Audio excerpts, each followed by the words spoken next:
Good morning. MGB is Arts, Commerce and Science College, Malegaon City. I am Dr. Ansari Naseem, class TYBA, subjects Politics G3. Name of the syllabus Political Ideology, and in this video I will start the first lesson,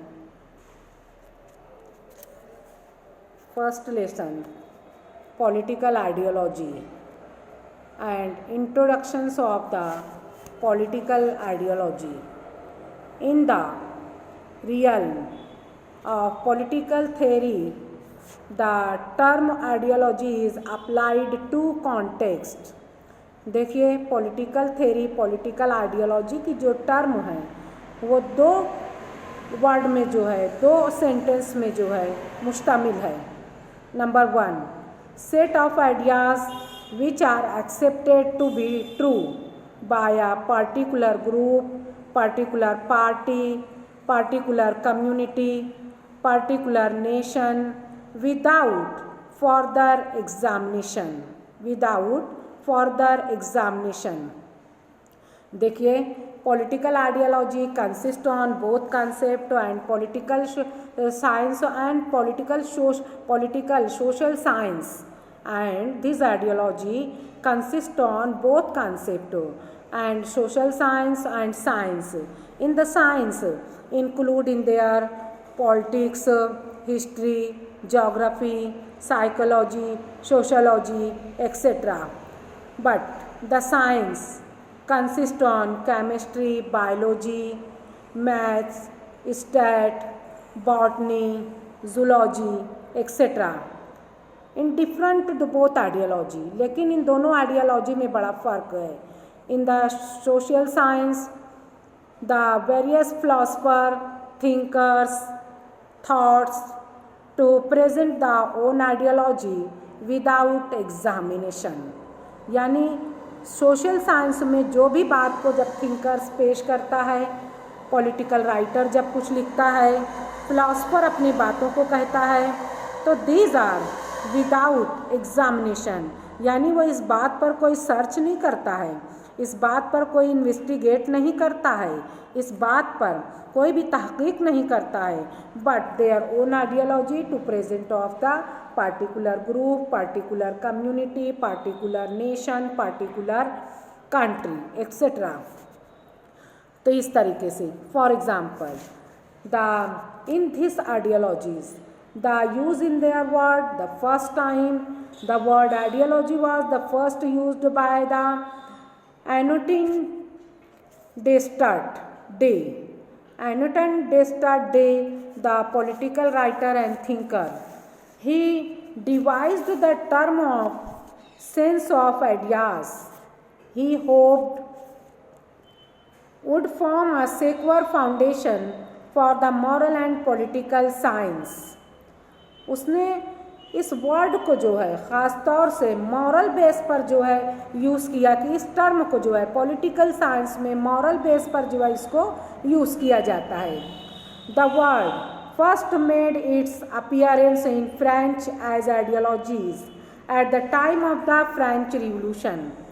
French Revolution in 1717 1717 में जब सनती इनकलाब Russia में आया, France में आया. Then after the First World War, the Russia adopted of the Industrial Revolution. देखिए ये जब भी आइडियोलॉजी कोई आती है तो now this ideology important played role by the politics, but the historian wrote that they are history, they are stories, they are events. Now says that the history, but now the first time to ideology started there French revolution. और इस तरीके से दुनिया में ideology का उभरना French revolution के बाद शुरू होता है. The number of political writer and thinker to presented about the own view about the society and about the state. बहुत से पॉलिटिकल राइटर थिंकर ने अपने ख़यालात को, अपनी आइडियोलॉजी को सोसाइटी के ताल्लुक़ से पेश किया, किसी ने जो है स्टेट के ताल्लुक़ से पेश किया. For example Aristotle Aristotle says that man is a social animals. Aristotle क्या कहता है, आदमी समाजी जानवर है।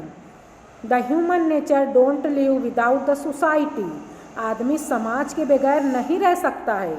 Why do? The definition of the society, the group of people had lived together in the society and there are by the common bound, there are by the common bound, for example common language, common caste, common color, common creed, common religion, and then last common economy. Society की definition में बताया गया है कि आदमी group की शक्ल में रहता है और वो एक ही चीज़ में बंधा होता है, और वो कॉमन चीज़ उनकी language is most important to identity of the man. आदमी वहीं पे रहना पसंद करेगा जहाँ पे उसकी भाषा को समझने वाले लोग हों, जहाँ उसकी लैंग्वेज के बोलने वाले लोग हों। अब देखिए दुनिया का कारोबार जो है वो तमाम तर पूरे लैंग्वेज से ही चलता है, तो so most important the common language. अब अगर अभी हमको कोई कह दे कि आप जाके जंगल में रहो जानवरों के साथ, तो इम्पॉसिबल।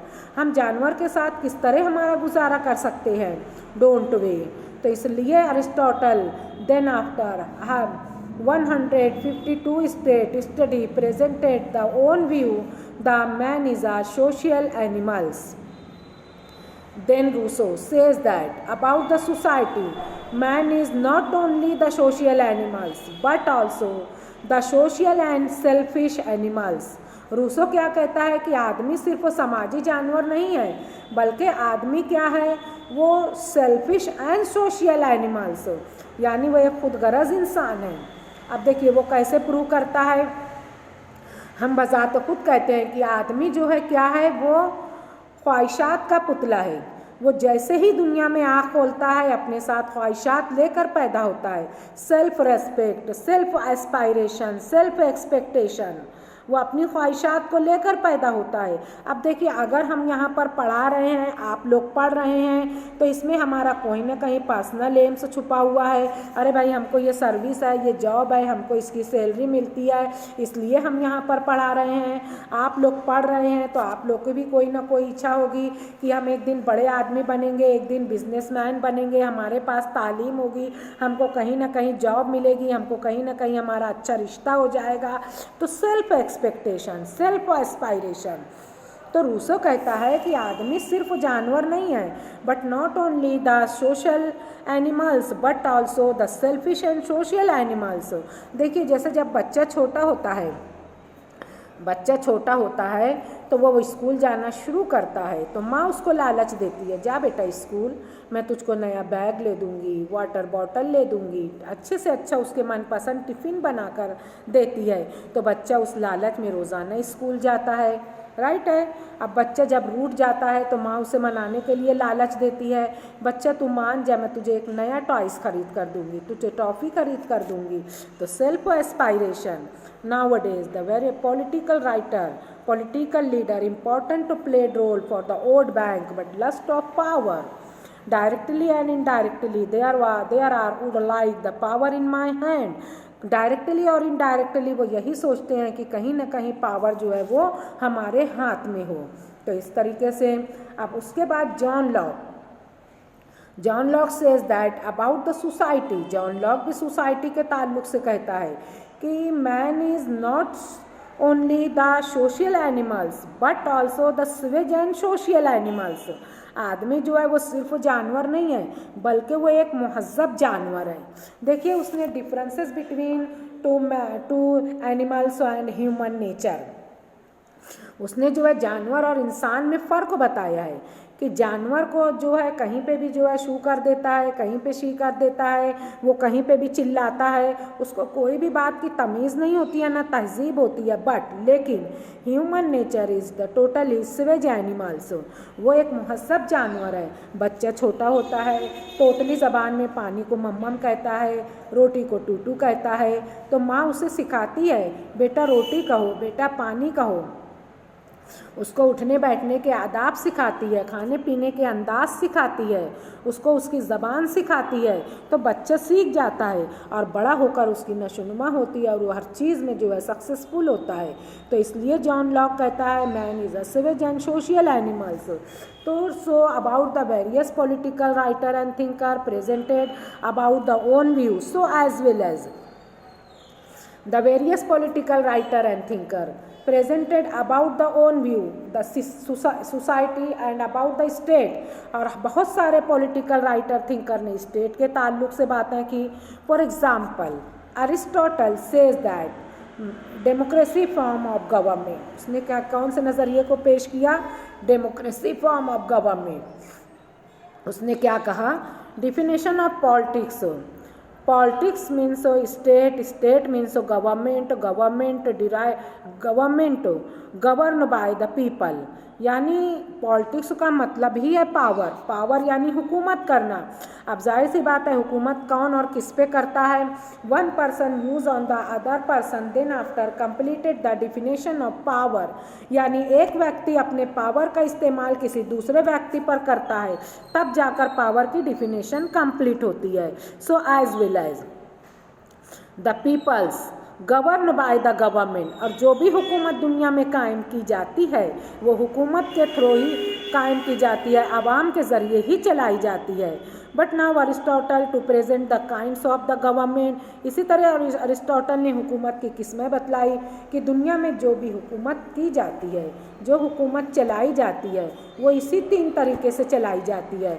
नंबर 1 वन मैन, उसने क्या कहा? नंबर 1 वन मैन, यानी good government, monarchy form of government. उसने क्या कहा? पहली किस्म यानी एक आदमी जो है बादशाह होता है, वो पूरे मुल्क पर बादशाहत करता है, हुक्मरानी करता है। जब ये गुड गवर्नमेंट होती है यानी बादशाह बहुत अच्छा है, आवाम के साथ अच्छी से पेश आता है, आवाम के साथ रहमदिली करता है, आवाम के साथ हमदर्दी से पेश आता है, तो ऐसे वक्त तो ये गवर्नमेंट मोनार्की कहलाती है। देन जब वो गवर्नमेंट जो है ख़राब हो जाती है तो टेरनी कहलाती है। लेकिन जब इस हुकूमत में जुल्म ज़्यादती होने लगती है, बादशाह आवाम के साथ जुल्म करना शुरू करता है, तो ऐसी सूरत हाल में ये हुकूमत टेरनी कहलाती है। अब जब ऐसा होता है तो फिर दुनिया में क्या ख्याल आया? रिवोल्यूशन, इनकलाब, यानी चेंज लाना। तो आवाम सोचती है क्यों ना इन हुकूमतों को तब्दील कर दिया जाए। For example the country the Mughal Empire use of the hereditary role, but in this state to against of Mughal Empire and the against of the British Empire, but establishment and independence of India 15 August 1947. So as well as in the Russia country against of King of Tsar and under the leadership of Leningrad to started their revolution and organizations of Bolshevik and Bolshevik organization, but by the Bolshevik and Bolshevik organization to attack on their government and their demand for I would like the butter, I would like the bread। उन्होंने कहा हमें रोटी चाहिए, तो मलका Victoria ने क्या जवाब दिया? मलका एलिजाबेथ ने कि रोटी नहीं मिलती तो केक खाओ। But direct attack on the government and captured of the power, but now the revolution and this that's time to rise of the ideologies of the communism and communism to presented the Karl Marx of the is presented the communism। So Aristotle says that the आवाम फिर क्या चाहती है कि क्यों ना इस monarchy का खात्मा करके कुछ आदमी यानी से मिलकर हुकूमत बनाई जाए, और वो गुड गवर्नमेंट कहलाती है aristocracy. Aristocracy means presidential form of government, यानी सदारती निज़ामी हुकूमत। अब जब सदर भी ख़राब हो जाता है तो ऐसी सूरत में फिर आवाम एहतजाज करती है। फॉर एग्ज़ाम्पल द लिबनान कज़्ज़ाफ़ी जो है 23 साल हुकूमत करने के बाद वहाँ की आवाम ने रिवोल्यूशन के ज़रिए, इनकलाब के ज़रिए वहाँ की हुकूमत का तख्ता पलट दिया। इसी तरीके से आप इराक़ में देखेंगे Saddam Hussein 32 year dominant from the Iraq, but the peoples are against by the Saddam Hussein and to abolitions of their government and to organization establishment of their democracy form of government. तो now then presidential form of government and then अब जब president भी खराब होता है तो Karl Aristotle कहता है थर्ड काइंड्स ऑल मैन यानी तमाम लोगों से मिलकर हुकूमत बनाई जाए, ऑल मैन और good government democracy form of government, और ये गवर्नमेंट जो है क्या कहलाती है, good government democracy form of government of the people for the people and by the people. ऐसी हुकूमत जो आवाम के लिए और आवाम के ज़रिए बनाई जाए, यानी जिसमें टोटल पीपल टोटल आवाम की शेयरिंग हो। और फिर जब ये हुकूमत ख़राब हो जाती है तो oligarchy, dirty politics, nowadays the mob rule, वो क्या कहलाती है, मॉब रूल यानी भेड़ों की हुकूमत। But now the our country is the telling example of the mob rule. आज जैसा कि हमारे हिंदुस्तान की सियासत है, पाकिस्तान की है, now in this dirty politics says that mob rule. तो इस तरीके से various political writer and thinker presented about the state and Rousseau, J S Mill, John Locke presented the god of state. इन्होंने गॉड ऑफ स्टेट के नज़रिए को पेश किया कि पावर ही सब कुछ है, worship of power, power of worship, यानी पूजा करना पावर की और पावर की ही पूजा करना। So that's that. Then after the first world war the rise of the fascism in Italy, the Mussolini to take into practical their own ideology, यानी उसने जो ख्याल अपने मन में लाया हुकूमत के ताल्लुक से, but only take into practical directly without examination, यानी उसने कोई इस पर रिसर्च नहीं किया, कोई इन्वेस्टिगेट नहीं किया कि अगर हम ऐसे पावर का इस्तेमाल करते हैं तो इसका रिजल्ट क्या होगा, इसका फीडबैक क्या होगा, इसका आउटपुट क्या होगा।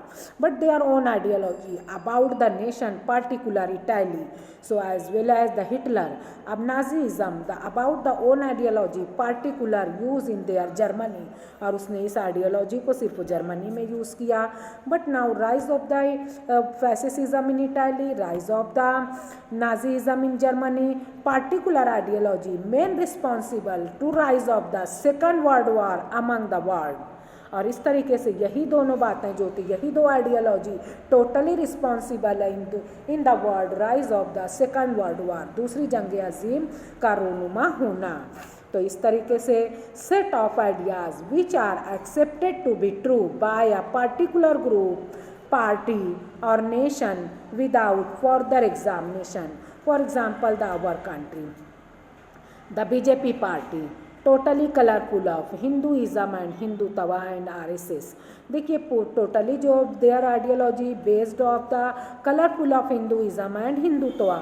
हम जैसे ही भी बीजेपी का नाम लेते हैं हमारे मन में जहन आता है ये एक जो है भगवा कलर है, यानी हिंदुइज़म हिंदुत्वा को मानने वाली है। The word first time made its appearance in France as ideologies at the time of the French Revolution, when it was introduced by a philosopher Antoine de Tracy as short name for what he called his science of ideas, और इसने short term में जो है science of ideas का नाम दिया, which he claimed to have adopted from the epistemology of the philosopher John Locke and Etienne Bonnot de Condillac, for whom all human knowledge was knowledge of ideas. The fact is, however, that he owed rather more to the English philosopher Francis Bacon, whom he revered no less than did the earlier French philosopher of the Enlightenment। और इस तरीके से उस वक्त जो है English philosopher ने उस पर रोशनी डाली।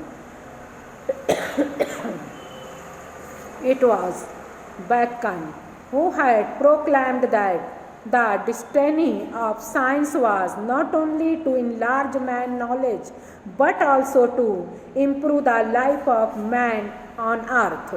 और उसके बाद बैकन क्या कहता है कि ये सिर्फ जो है एक आइडियोलॉजी नहीं है, बल्कि ये एक चेंज है in the society, in the field of politico socio political and the science was not only to enlarge man knowledge. ये सिर्फ आदमी की नॉलेज के लिए नहीं है, but also to improve the life of man on earth, यानी ताकि इसमें आदमी की ज़िंदगी इम्प्रूवमेंट हो, ताकि ह्यूमन नेचर जो है इसमें डेवलपमेंट हो इन the field of socio political and economic. And it was this same union of the programmatic with the intellectual that distinguished dictated democracy ideological form, those theory system or philosophies that were essentially explanatory.